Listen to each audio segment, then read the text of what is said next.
Shalom aleihim, Besem Yesua Hamasiah. Assalamualaikum warabani Isa Al-Masih. Salam sejahtera di dalam nama Tuhan Yesus Kristus. Bersama saya Pendeta Henry Tandianta BBS. Kali ini ya mungkin karena ini lagi corona ya, banyak ustadz yang nanya. Pak Ustadz Harum ya toh, dari Jepara, Jawa Tengah.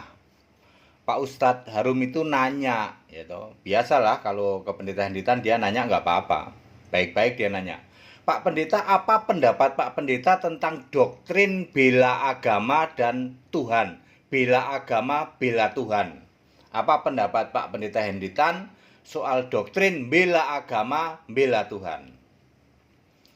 Seperti biasanya, Pak Ustadz Harum jawabnya sih gampang, Pak. Yang sulit itu jelasin supaya penjelasan saya ini tidak menjelekkan keyakinan lain. Itu lebih sulit daripada sekedar jawabnya. Jawabnya sih gampang, Pak. Baik, Pak Ustadz Harum dan para pemirsa sekalian, Kristen itu agama atau bukan? Kalau Kristen bukan, Pak. Tetapi kalau zaman Taurat itu agama. Betul. Jadi kekristenan pernah mengenal yang namanya agama, yaitu Taurat. Taurat Musa itu adalah agama. Karena Yesus di dalam Matius 5 ayat 20. Matius 5 ayat 20 Yesus mengatakan, "Jika hidup keagamaanmu tidak lebih hebat atau tidak lebih tinggi dari ahli Taurat dan orang Farisi, kamu tidak layak masuk surga." Maksudnya adalah Yesus ingin mengatakan bahwa orang Yahudi, Taurat dan Farisi itu agamawi. Ya, saudara-saudara ya, kita akan mulai sebelum Yesus lahir ya, sebelum Yesus lahir. Keluaran 3 ayat 15 ini pertama kali Allah mengatakan kepada Musa, "Akulah Tuhan huruf besar semua." Keluaran 6 ayat 6 juga ya.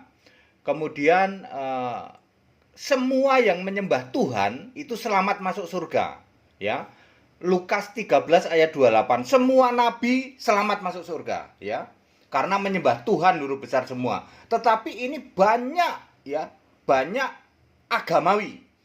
Banyak peraturan yang 600 ya toh, 300 larangan, 300 perintah di dalam Taurat itu harus dijalankan. Bisa nggak kira-kira jalanin? Nggak bisa. Plus harus tetap beriman kepada Tuhan, maka dijamin selamat. Itu dulu agamawi ya toh. Ada halal haram, ada sunat, ada akikah, itu agamawi. Ya toh. Itu semua agamawi ya. Clear ya sampai sini ya. Semua orang-orang zaman dulu, zaman era nabi-nabi harus menjalankan agamawi.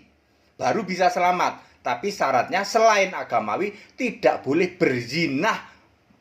Menyembah ilah lain. Berzinah itu maksudnya menyembah ilah lain ya toh. Tetap harus menyembah Tuhan. Tuhan huruf besar semua yang tak lain dan tak bukan Yesus. Maka selamat. Sebab dalam Lukas 13 ayat 28 semua nabi selamat. Jadi tidak ada lagi mendoakan nabi-nabi, itu nggak ada Kristen ya. Karena semua nabi itu selamat. Oke, itu di dalam era dulu. Lalu Yeremia 31 ayat 31 sampai 33. Semua Taurat itu diingkari melulu oleh orang Israel. Lalu Yesus, Tuhan huruf besar semua, dia mengatakan, "Aku akan membuat perjanjian yang baru dengan umatku Israel, dengan Yehuda. Aku akan menaruh Taurat di dalam batin dan menuliskannya di dalam hati." Taurat fisik. Perintah itu akan diubah menjadi Taurat iman. Roma 3 ayat 31. Ya, sudah ada rencana dari Yesus bahwa dia akan membuat perjanjian yang baru dengan Israel. Lalu perhatikan Galatia 4 ayat 4. Setelah genap waktunya menurut perhitungan Allah. Jangan sok ngatur Tuhan ya. Setelah genap waktunya menurut ukurannya Allah, dikirimlah Yesus ke bumi sebagai manusia. Jadi jangan Anda punya sok pinter. Kenapa Yesus nggak lahir di zaman Adam kayak, di zaman Nuh kayak? Ya. Setelah genap waktunya menurut Allah, Galatia 4 ayat 4 ya, barulah Yesus turun ke bumi ya. Jadi dulu Allah yang benar itu, Yeremia 10 ayat 10 adalah Tuhan. Lalu ketika turun ke bumi, Allah yang benar, Yohanes 17 ayat 3 adalah Bapa yang tak lain dan tak bukan Yesus Kristus. Lalu setelah Yesus naik ke surga, Allah yang benar adalah Yesus Kristus. 1 Yohanes 5 ayat 20. Kita bicara di era ini, Pak. Sekarang kita bicara di era Yesus sebagai Allah. Kita tinggalkan dulu zaman nabi-nabi dan era Yesus manusia, mati di salib, udah selesai itu, Pak. Kita sekarang bicara 1 Yohanes 5 ayat 20, Yesus Allah yang benar. Ini kita bicara di sini. 1 Yohanes 5 ayat 20, Yesus Allah yang benar. Roma 9 ayat 5, Yesus itu Allah yang patut dipuja selama-lamanya, ya. Kita masuk di era ini. Era lalu sudah selesai, ya. Era Yesus manusia sudah selesai. Lalu kita akan masuk di era Yesus Allah, Pak. Hari ini yang masih nyembah Bapa sebagai Allah itu Kristen kambing, Pak. Kita nggak bahas Kristen kambing, Pak. Kita akan bahas yang domba, Pak, yang sudah memahami bahwa Yesus sekarang Allah. Roma 3 ayat 20. Agama itu tidak menyelamatkan. Dulu agama menyelamatkan dulu, Pak. Zaman era nabi-nabi harus melaksanakan agamawi. Sebab di dalam Matius 5 ayat 20 Yesus juga berbicara, kalau hidup keagamaanmu tidak lebih baik atau lebih hebat dari orang Farisi dan Taurat, kamu tidak layak. Artinya apa? Sekarang setelah Yesus lahir itu agama tidak bisa menyelamatkan, ya, tidak bisa, Pak, ya, karena agama ini sudah tahu Yesus bahwa diingkari melulu maka akan membuat perjanjian yang baru. Segala hukum-hukum ini ditaruh di dalam batin, ditulis di dalam hati. Yeremia 31 ayat 31, 32, 33. Oke, clear? Agama tidak bisa menyelamatkan. Jadi agama tidak perlu dibela. Lalu nggak nyelamatkan, ngapain dibela? Itu menurut Kristen, ya. 1 Yohanes 5 ayat 18. Yesus melindungi kita dan si jahat tidak dapat menyambahnya. Jadi Yesuslah yang membela kita. Allah yang membela kita. 1 Petrus 3 ayat ini dulu deh. Matius 26 ayat 53. Yesus tidak butuh dibela. Emangnya saya nggak bisa apa minta 12 pasukan malaikat untuk menolongku supaya tidak ditangkap, ya. Jadi Yesus Allah tidak butuh dibela. Agama tidak butuh dibela karena agama tidak menyelamatkan. Yesus Allah yang benar tidak butuh dibela. Justru Allah ini membela kita. Wahyu 1 ayat 8 dan 18. Yesus Allah Maha Kuasa. Mosok Allah Maha Kuasa kok perlu dibela? Maha Kuasa tidak perlu dibela. Ya. 1 Petrus 3 ayat 15, yang dimaui Yesus itu jadikan Kristus Tuhan, lalu kita mempertanggungjawabkan iman. Debat apologetika ini boleh, syaratnya jadikan Yesus Kristus Tuhan dulu. Ya, Tuhan pasti Allah. Anda yang cuma menjadikan Yesus anak Allah tidak boleh berapologetika. Anda tidak boleh mewakili Kristen. Syarat mempertanggungjawabkan keimanan mewakili Kristen harus menjadikan Yesus Tuhan. Kalau Tuhan pasti Allah, ya. Markus 12 ayat 29, ya. Ini yang dimaui Yesus. Jadi tidak boleh kita itu bela agama, bela Tuhan, nggak boleh, wong. Ngapain agama dibela-bela? Agama tidak menyelamatkan. Mosok Tuhan dibela? Tuhan kan Maha Kuasa. Yang dimaui Tuhan kita mempertanggungjawabkan. Yang ngomong gampangnya debat apologetika. Tapi harus jadikan Kristus Tuhan dulu. Nggak boleh kalau orang-orang masih nyembah Bapa mengatasnamakan Kristen debat, itu nggak boleh. Contohnya pendeta-pendeta kambing, Pak. Pendeta Pak Ustadz Harum, mereka debat dengan Bapak mengatasnamakan Kristen, itu tidak boleh. Sebab dia tidak menjadikan Kristus itu Tuhan Allah, tidak. Mereka tetap menjadikan Yesus cuma anaknya. Oke, sampai sini clear ya. Kesimpulannya, agama tidak menyelamatkan. Tuhan Allah tidak butuh dibela. Clear, Pak, ini Kristen, ya. Agama tidak menyelamatkan, Tuhan tidak butuh dibela. Karena Tuhan itu Maha Kuasa. Clear ya, Pak, sampai sini ya. Sekarang mengapa ada yang getol bela agama dan Tuhan? Bela agama getol, bela Tuhan getol, Pak. Kenapa ada? Ya, di luar Kristen ada yang getol bela agama, getol bela Tuhan. Satu, mereka pikir agama bisa menyelamatkan. Roma 3 ayat 20, tidak mungkin selamat karena melakukan agamawi. Matius 5 ayat 20, jika hidup keagamaanmu tidak lebih tinggi dari Taurat, Ahli Taurat tidak mungkin selamat.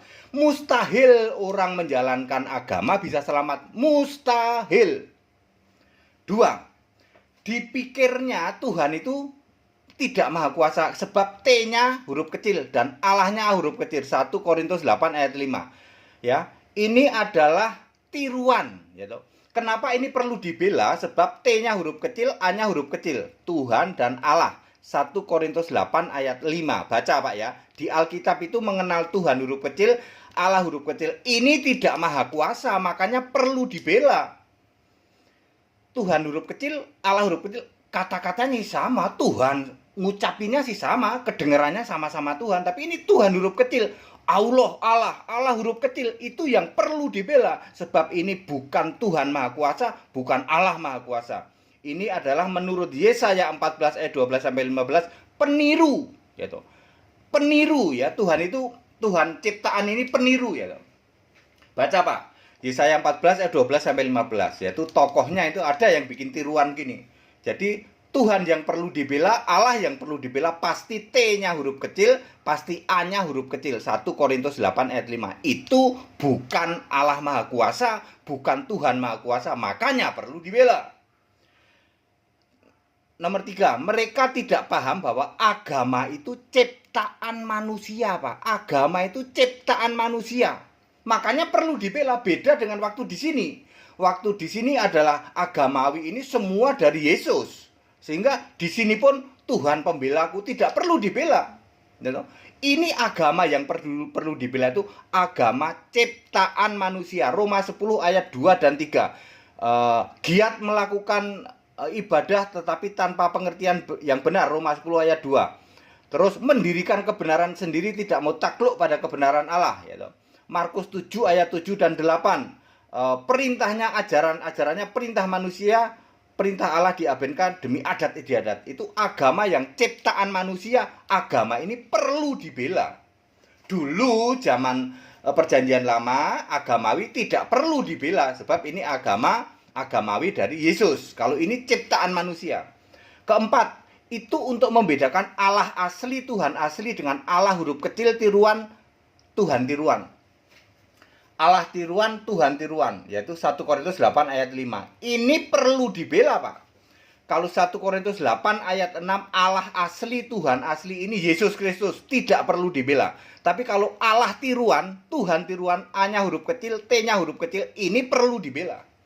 Jadi kenapa ada yang getol bela agama, bela Tuhan? Karena Allahnya itu A huruf kecil, Tuhannya T huruf kecil, bukan Tuhan Maha Kuasa, makanya perlu dibela. Mana ada sih Allah kok perlu dibela? Yang ada Allah membela manusia, itu baru benar. Mana ada sih agama kok dibela? Agama itu ciptaan manusia, makanya perlu dibela. Kalau agama yang asli dari Allah, hidup keagamaan yang memakai aturan Taurat, nggak perlu dibela. Karena ini ciptaan manusia, maka perlu dibela. Ini agama ini. Ya.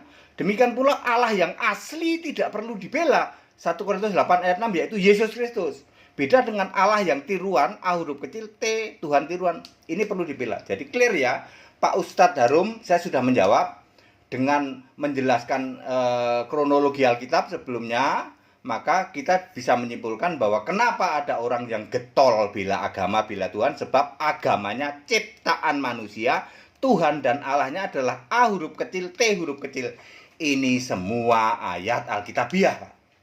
Saya tidak pernah nyomot-nyomot ayat dari tempat lain, ya. Semua ayat Alkitabiah. Bapak boleh cek semua ini. Ya, boleh cek semua ini. Baik ya, padat, singkat dan clear. Ya, Pak Ustadz ya, saya sudah jawab. Jadi kalau hari ini Anda dengar ada yang getol banget bela agama, bela Tuhan, ketahuan agamanya ciptaan manusia, Tuhannya tidak maha kuasa. Mosok iya Tuhan maha kuasa perlu dibela? Itu Tuhan tiruan, Allah tiruan. Siapa biangnya? Nanti Anda baca saja di sini. Di mana? Di Yesaya 14 ayat 12 dan 15. Ini Pak, ini tokoh yang membuat Tuhan tiruan, Allah tiruan tuh sini Pak. Yesaya 14 ayat 15. Ini bintang timur, Beelzebul, kemudian Mammon, kemudian ya sama itu ya. Itu nama-nama lainnya. Yesaya 14 ayat 12 sampai 15. Inilah pencipta Allah tiruan, Tuhan tiruan menurut 1 Korintus 8 ayat 5. Jangan lupa Pak, pakai ayat Alkitab. Saya menjawab pakai ayat Alkitab. Ini Allah yang asli, Tuhan yang asli pakai huruf besar Pak. Ini pakai huruf kecil, ini yang tiruan Pak. Kalau yang tiruan benar perlu dibilang. Kata-katanya sih sama Pak. Kalau diucapkan Tuhan, sama-sama Tuhan, sama-sama Allah, sama-sama Allah. Tapi beda Pak, besar dan kecil. Dalam pengucapan nggak ada bedanya. Agama juga nggak ada bedanya. Tapi akan ketahuan kalau perlu dibela itu agama ciptaan manusia. Roma 10 ayat 2 dan 3, Markus 7 ayat 7 dan 8. Ini ciri-ciri agama ciptaan manusia nih Pak. Ya, Bapak baca juga nih, ciri-ciri agama ciptaan manusia ini nih. Ayat Alkitab loh Pak, saya jawabnya loh. Ya, saya tidak memakai ayat-ayat lain. Baik, segala hormat kemuliaan untuk Yesus Allah yang benar. Kita Indonesia, kita Pancasila, Pak Ustadz Harum ya, kita tetap bertoleransi ya. Bersahabat dengan beda iman itu bisa. Kalau toh dalam kehidupan sehari-hari kita mendapati kenyataan, loh kok keimanan kita tidak sama, ya nggak apa-apa. Toh kita bisa hidup bersama-sama. Ya, tetap saling menghormati, saling menghargai, jangan hujat, jangan caci maki, sebab menghujat, mencaci maki itu dosa. Kebenaran begini ini boleh disampaikan. Saya Pendeta Henry Tandeta tidak pernah comot-comot ayat kitab lain. Ya, saya hanya menjawab pakai Alkitab. Ya, semua sudah langsung terjawab semua.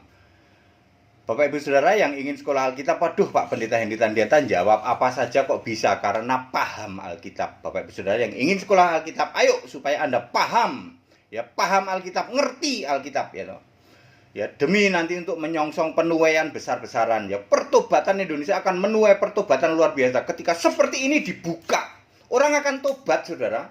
Ya, gimana nggak tobat? Sekarang dijelaskan. Oh, ternyata ada Allah tiruan, Tuhan tiruan. Pantes ini perlu dibela. Kalau yang asli nggak perlu dibela. Pantesan kenapa ada Allah kok perlu dibela, Tuhan kok perlu dibela. Kenapa agama kok perlu dibela? Padahal dulu zaman orang-orang di era Musa nggak ada yang bela agama. Kenapa? Karena yang ini dari Yesus. Kalau ini ciptaan manusia, ini ayatnya, gitu loh. Ya, baik. Segala hormat kemuliaan untuk Yesus Allah yang benar, Allah segala masa sebelum segala abad, sekarang sampai selama-lamanya. Tetap bersama saya Pendeta Henry Tandianta BPS. Haleluya, amin.